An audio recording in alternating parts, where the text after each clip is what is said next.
어제 우리 고린도전서 8장에 자유가 있으나 그 자유를 자기를 위해 쓰지 말고 연약한 자들을 위해서 쓰라 하면서 우상의 재물을 먹는 내용 말씀을 나눴습니다. 뭔가 명확하지 않은 것 같죠, 내용이? 어제 제가 전해드린 내용들이 뭔가 똑 떨어지지 않는 것 같은, 뭔가 헷갈리는 것 같은, 먹으라는 거냐 말하는 거냐, 이런 느낌이 들 수 있겠는데, 그 내용의 흐름이 이제 내일 나눌 10장까지 이어집니다. 그래서 오늘 말씀을 듣고 내일까지 가시면 우리가 어떻게 살아야 되겠구나 하는 감을 잡을 수가 있게 되실 것입니다.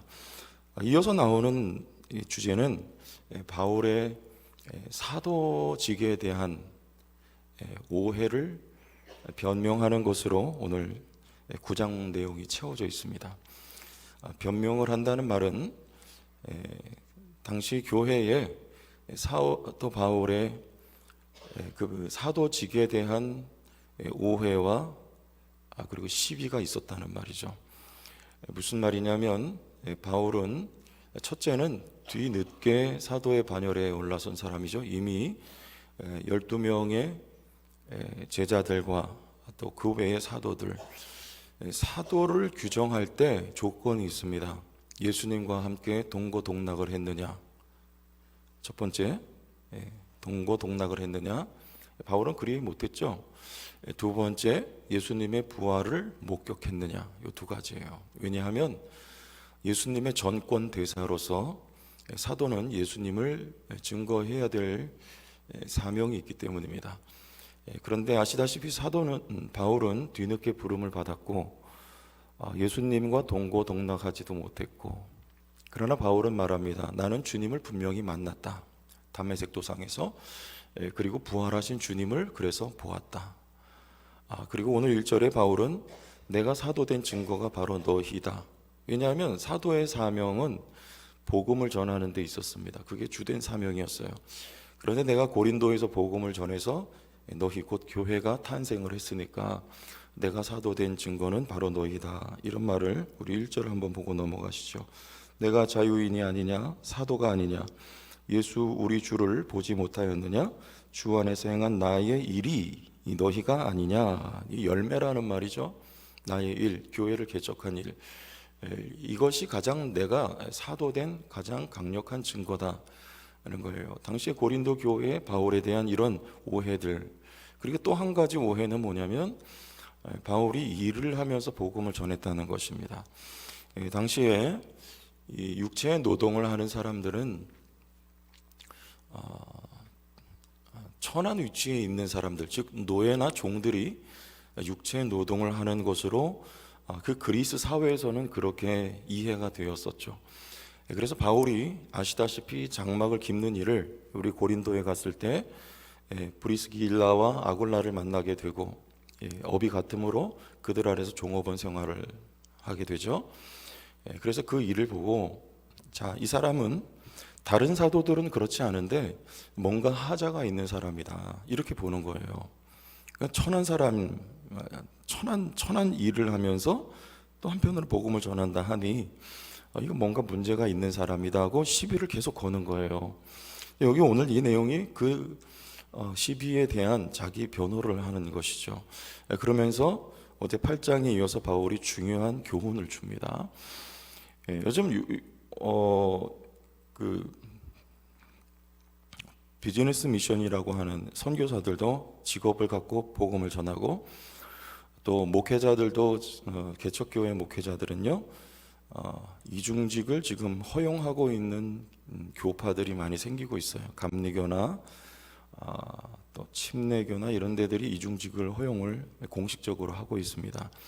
우리 교단은 공식적으로 허용은 안 하지만 암묵적으로 인정을 하고 있죠. 왜냐하면 아시다시피 개척교회가 매우 어렵기 때문에 생활이 어렵습니다. 그래서 사모님들은 물론 목회자들도 특정한 직업을 가지고 교회를 섬기는 일들을 하죠. 그런데 만약에 이렇게 우리 이렇게 규모가 있는 교회의 목회자가 만약에 그런다면 정상으로 보일까요? 여러분 그 허락이 되겠습니까? 안 되죠. 마치 그와 같이 고된 더 그랬어요. 지금은 이제 발전된 현대 사회 속에서 이제 신학적으로 이런 현상들을 해석을 하고 허용이 되지만, 그런 천한 일들을 사도라고, 일반 교사도 아니고 교회 그냥 어떤 책임자도 아니고 사도라고 하는 이가 일을 한다고 할 때 그건 굉장히 어려운 일입니다. 잘 받아들여질 수가 없어요. 그래서 이 바울이 이런 이야기를 지금 하고 있는데, 바울이 그렇게 한 이유를 오늘 말씀을 하고 있어요. 첫째가 뭐냐면 자기의 구원을 위해서예요. 이해가 안 되시죠? 우리 한 절 보고 갈게요. 16절 맨 마지막에 우리가 오늘 본문 중에 읽었는데 16절을 보세요. 내가 복음을 전할지라도 자랑할 것이 없음은 내가 부득불 할 일임이라. 만일 복음을 전하지 아니하면 내게 화가 있을 것이다. 그랬어요. 뭘 해야 돼요? 내가 복음을 전해야 된다. 그러지 아니하면 내게 화가 있을 것이다. 즉 종말의 때에, 종말은 예수님 초림 이후로가 종말이고 또 주님 다시 오실 때 종말의 마지막이죠. 그래서 그 주님이 오실 때 바울이 주님께 자기의 구원을 지금 두려워하는 거예요. 뭘 감당하지 못하면? 소명의 부르심이고, 그 소명은 뭡니까? 복음을 전하는 거예요. 자, 이게 구원과 무슨 관계가 있느냐? 그럼 내가 복음을 못 전하면 구원이 없느냐? 이런 얘기죠. 여러분, 구원이라고 하는 거, 오늘 제목이 구원과 그래서 소명이죠. 자기의 구원을 위해서 이렇게 하는 거예요. 즉 복음을 전하는 일에 장애가 없게 하기 위해서. 자, 먼저 구원을 이해해 봅시다. 여러분, 우리의 구원은 하나님의 온전하심에 참여하는 게 구원의 기본적인 개념이에요. 다시, 내가 거룩하니 구약에 너희도 거룩하라, 주님이 말씀하셨죠. 그게 우리의 구원을 보여주는 말씀입니다. 우리의 구원이 어떻게 이루어졌느냐? 하나님이 의로우시고 하나님이 거룩하신데 그 하나님의 거룩하심으로 우리를 부르셨어요. 그래서 거기에 참여하게 하십니다. 그래서 하나님 덕택에 우리도 거룩하게 된 것, 하나님 덕분에 우리도 의롭게 되어 구원이 우리에게 성취된 거예요. 이루어진 구원입니다. 그러니까 이 구원이라고 하는 것은 관계적인 성격이 있는 거예요. 하나님과 나와의 관계. 그래서 우리도 하나님이 의로우신 것처럼 우리도 의인이 되었다. 그걸 뭐라 그래요? 칭의 그러죠.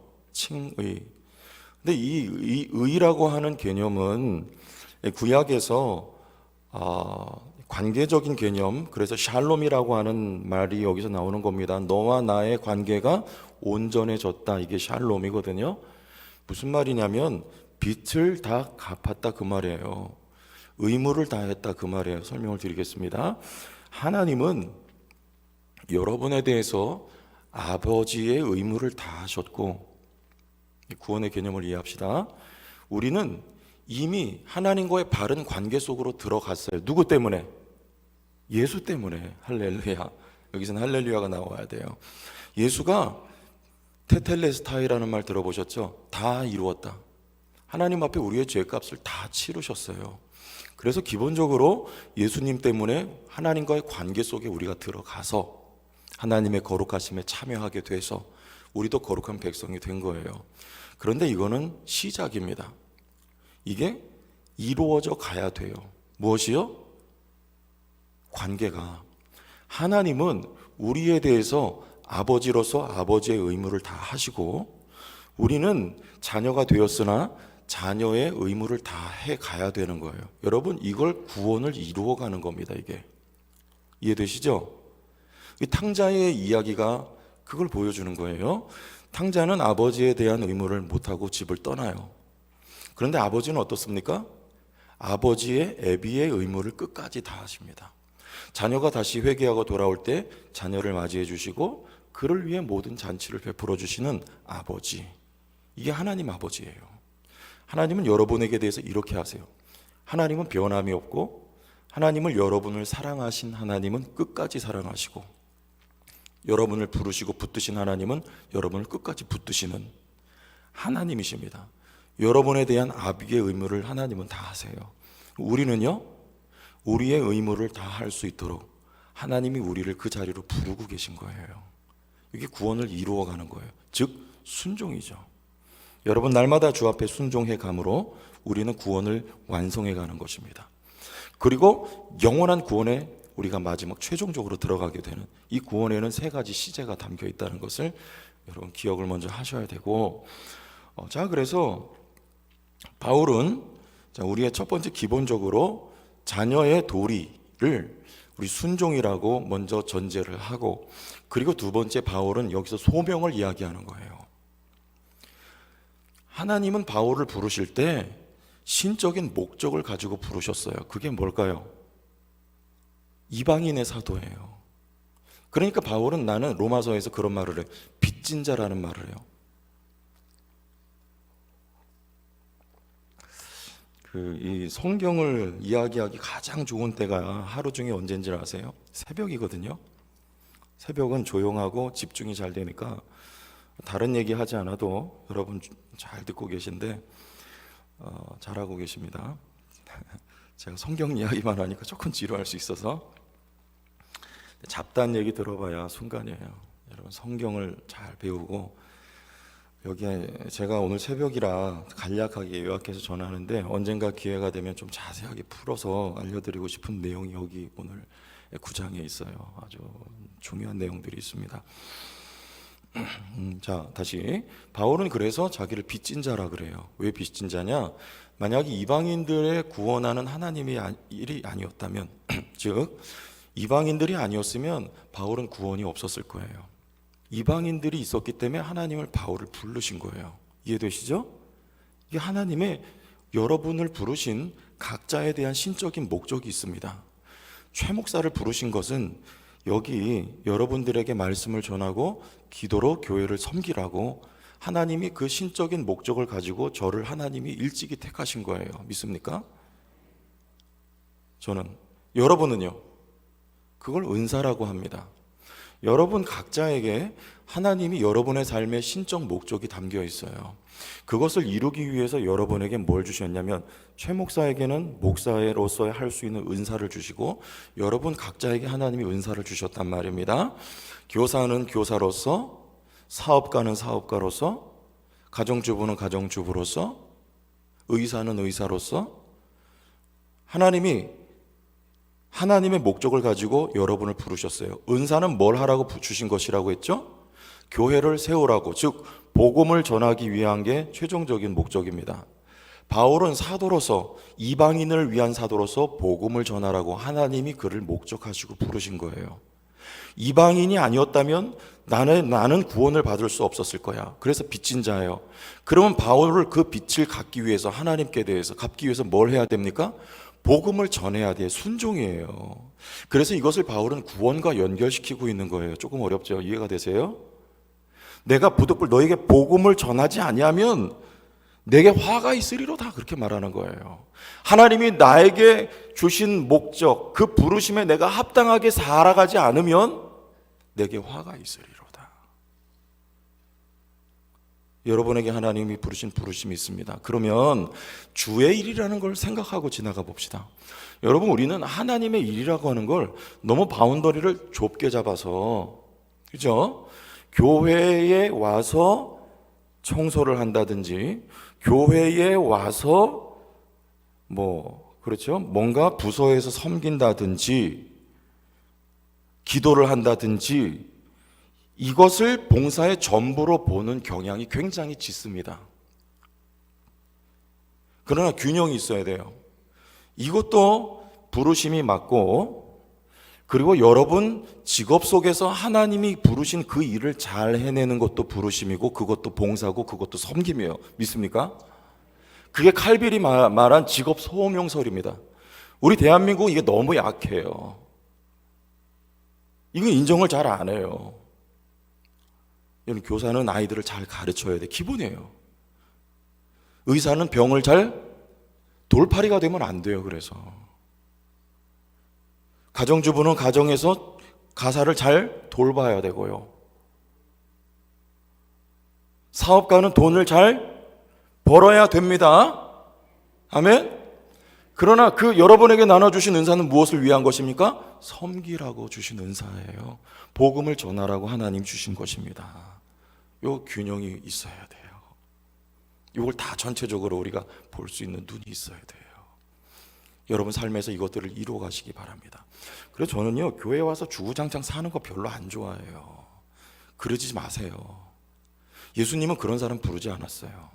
예수님 뭐 하는 사람 불렀습니까? 바쁜 사람 불러 쓰셨어요. 고기 잡는 어부, 세관에서 일하는 세리, 잠자고 있는 사람 주님 불러 쓴 적 없습니다. 탱자탱자 표현이 좀 죄송해요. 교회 와서 맨날 아침부터 저녁까지 교회 와서, 이제 저도 그런 적 있지만 그 바람직하지 않습니다. 여러분 생업의 현장에서 하나님이 주신 은사를 가지고 최선을 다해 섬기십시오. 하나님 거기서 역사하시고 거기서 일하시는 거 여러분 하나를 짚으세요. 그래서 여러분 우리의 구원은 무엇과 직결이 되어 있어요? 바울은 지금 구원과 소명을 나누지를 않았어요. 나의 부르심 속에 하나님이 나에게 주신 이 구원의 길을 걸어가며 그것을 이루어 간다고 지금 바울이 말하고 있는 것입니다. 그것도 두렵고 떨림으로. 자, 이게 소명이에요. 자, 그래서 이제 본론에 이게 오늘 내용이 방대해서 일일이 다 우리 한 절씩 읽지를 못해요. 요약해서 말씀드리는 거예요.